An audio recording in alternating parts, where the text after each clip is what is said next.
So I've just come down the boat. It's Friday evening. I'm just going to have a go at cutting this or removing this rail.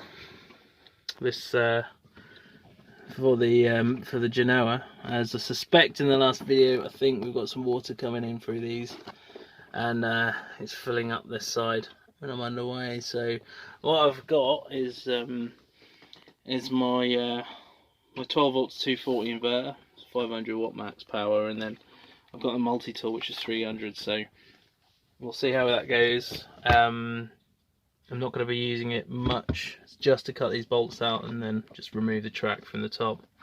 I've got some epoxy on board, brought some out, so I'll fill up the holes, and that will be the end of that, and hopefully no more water will be getting in.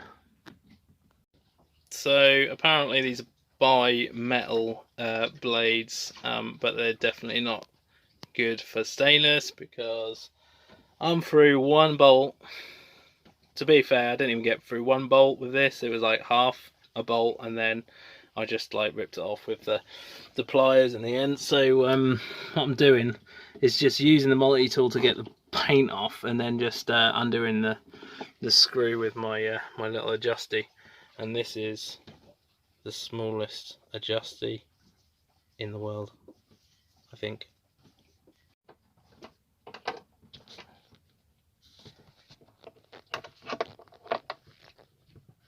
You probably can't see that, but these are just the last three for the rail, and then that's all of them off. I've just used the adjustable in the end. These haven't been painted recently, so they're not as bad to undo.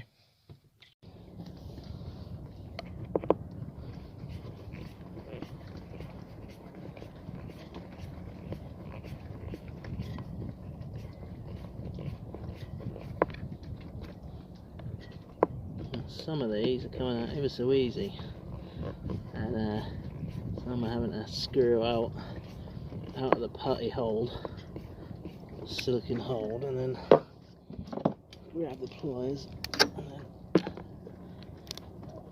give it a wiggle. Okay.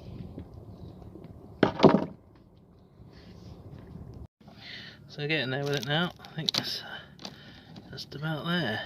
There we go. That's it. I'll be interested to see if there's any additional holes in this.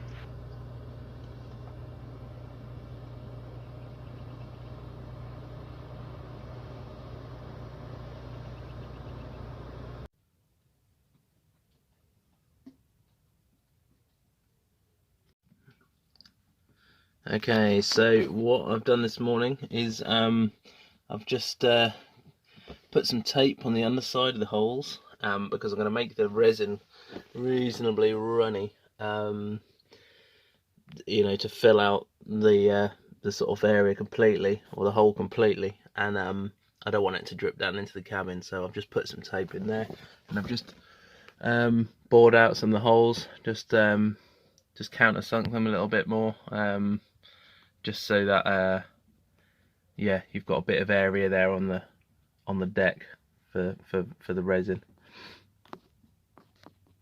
Just put a mix up and applied it to the holes, using West Systems and a 403 microfibers filler, and this is the job so far. So that's the holes filled. I'm not sure about this one here, because it was quite waterlogged, or one of these was, so we'll see how that bears up. I'm just waiting for these to harden up, but yeah, it needs to be a bit tidy with applying epoxy, because any sort of spills or runoffs, you need to kind of tidy it up early on, because it's, as I've said in previous videos, once it's set hard, it's you're going to struggle to sand it. You'd have to take a small sort of grinder to it or something. It's so trying to get a tidiest job as possible, especially on the tow rail where my potentially bare feet are going to be, is if I can get away with sanding as little as possible, even just some of the rough areas, then that's sort of preferred. Okay, so the port side has been nuts have been removed off the track bolts, so they were a bit of a pain in the ass because they're quite heavily painted. And then under here, I'll show you what's going on. Here is a real state, because if you look, I don't know if you can see up there, but we've got some structural damage. Yeah, whether that bolt was just tightened up and it's caught in, but there has been water coming in through there. Yeah, glad to get these out and filled in. So it's unscrewed from the top now. What's kind of basically happening is the mastic is holding the bolt in place while I'm unscrewing the nut from in the cabin. So, but these ones weren't painted, so literally as soon as I sort of broke the sort of pressure off the nut, unscrewed by hand. So these weren't too bad.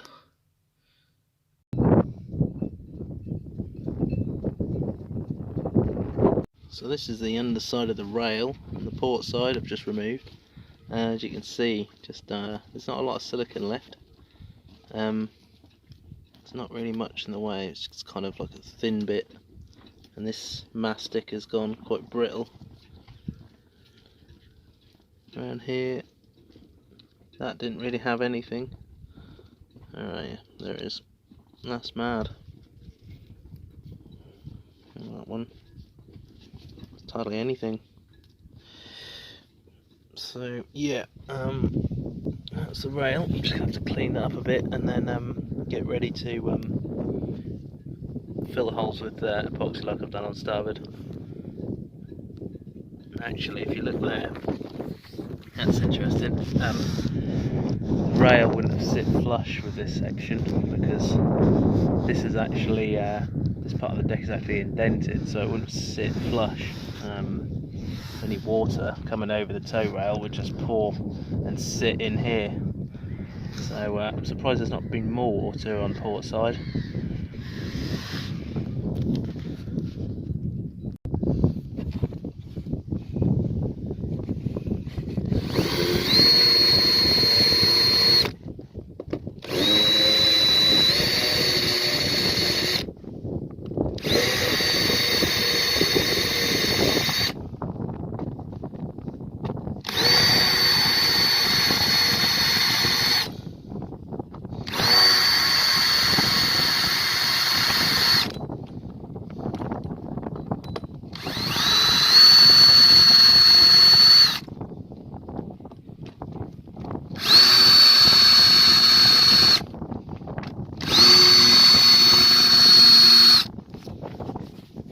Okay, so that's the holes filled. Quite a lot of mix into each one. That's actually surprising when I was looking up through the holes how deep this deck actually is. I didn't realise. Sort of pushed as much into the gaps as possible. Next thing is to let this dry, just sand off the tops, and then I'll paint some non-slip just to where the rail's been. Where this is, I'll probably have to leave that, I think, because I haven't got any two-part polyurethane paint on board, so that I'll have to just leave until another time. But the main thing is, hopefully this is going to be good and waterproof now on this rail, and we won't see any more moisture getting inside. So I've just serviced port side winch, about to start on starboard. So yeah, I just run through that step by step. First thing, remove the little screw on the top. Just holds everything in place. There's like a stem up the inside which is fixed to the base, and the screw screws into the top of that, so that basically holds everything together. So once that is done, then you can remove the whole thing. I'll remove the whole thing right from the bottom. So there's actually two parts to this, like lower and upper. So just that's the upper section, that's the lower. So we've just removed the whole lot in one go. That should just come out like that. There we go. You can see what I mean. You've got the stem up the middle, that's secured to the base. So now you can take off the sections. The upper section, you'll see you've got like two little arms which have got springs attached to them just there, and this all needs cleaning up. And then this is the main base of it, and the lower section. I'll just take this off. Again, slightly wider on the bottom than the top, so if you get confused which way is up, then yeah, you can't get them wrong, because the lower is slightly wider than the top. So that is that, and then you've got the base here. Again, you've got two little arms, and you can just see the spring there, and it just latches around a little pin on the lower base plate. Same again that side. Obviously, look, you can see there, just with the old grease, it's just catching a little bit there. So first thing is to clean this up good and proper, and yeah, get some new grease on it.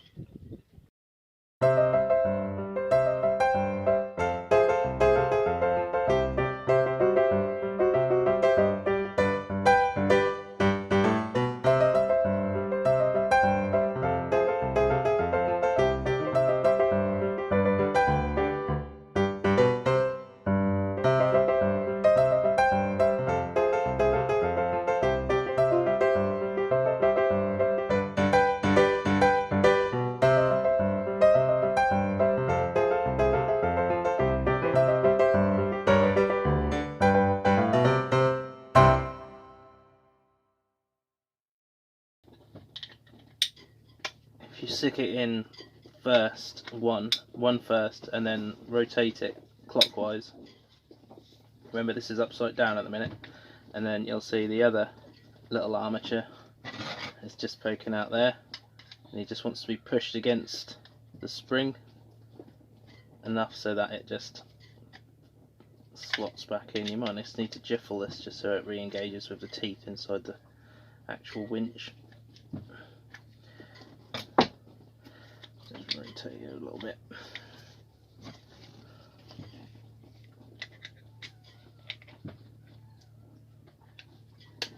There we go.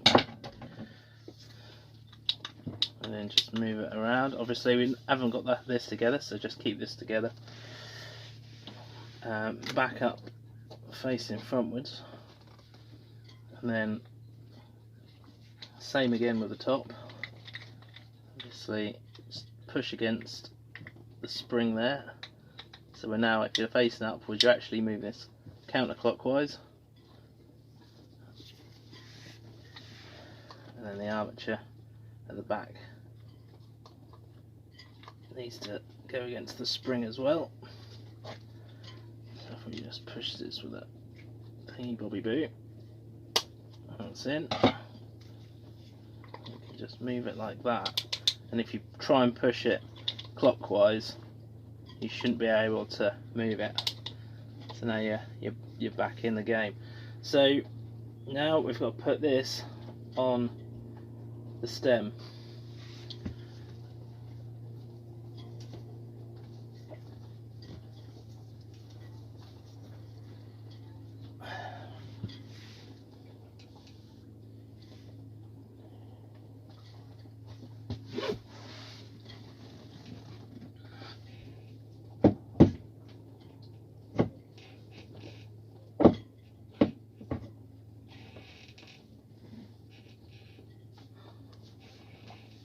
Don't think you were able to see that, but you just need to be a bit careful when you put the winch back onto the post, because it will, as you lower it, it will push the top plate back up, so if it isn't aligned.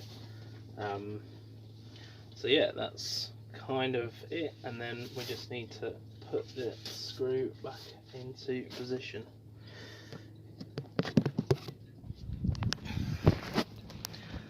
So when you put this back on, just be aware the post will try and push the top up if it's not aligned. There's a little square piece on the top of the post, and that just needs to align with the top section of the winch.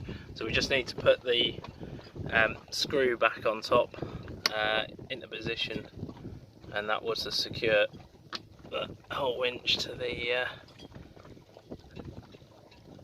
base. There we go, and then we just give it a clean up and a test.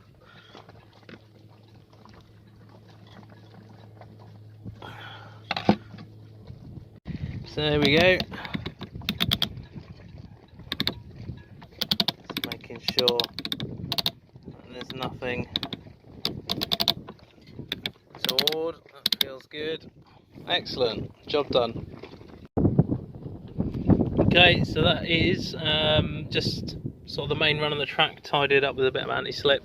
Obviously just got that section left to do with a bit of small amount of 2-part polyurethane just to cover the rest up, and likewise on the starboard side, and that's done. Ran out of non-slip unfortunately, so I did all the way to the front in the end, and just missed that bit out. So I think if I would have left the aft hatch out of it, then I would have had enough to do all of it, but never mind, I'll just have to get some more. It's not the most expensive stuff in the world, so yeah, I've got a bit of supply on board then, so yeah, I'm pretty pleased with that overall. The West Systems epoxy is the fast stuff, so that went hard in about an hour and a half, so yeah, that's helped me no end. You could have said I'd do this job during the winter, but yeah, you're against the temperatures then, slightly longer setting times, etc.